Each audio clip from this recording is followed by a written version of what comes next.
Allora, onorevole Conte, appena finita la conferenza stampa di presentazione degli Stati Generali della Pesca 2022, tanti interventi interessanti, tanti spunti di confronto per tutto il comparto. Insomma, le basi per partire con questa 4 giorni sono molto, molto buone. Sì, in effetti è vero perché si percepisce la sinergia che c'è tra le istituzioni, le organizzazioni e gli operatori, nonché i pescatori. Quando parlo di pescatori parlo anche di acquacoltori, perché è importante precisarlo.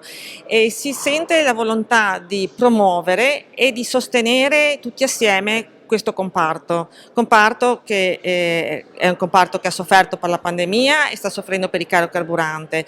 Io ho portato la novità che la prossima settimana a Strasburgo svincoleremo i fondi, il residuo del fondo FEAMP che sarà utilizzato per compensare il fermo pesca e i costi aggiuntivi per tutti quei pescatori che hanno sofferto fin dall'inizio la guerra in Ucraina, quindi questione carburanti.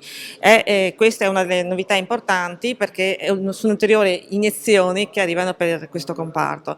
Poi abbiamo assistito alle varie, ci hanno descritto oggi come saranno suddivise le giornate.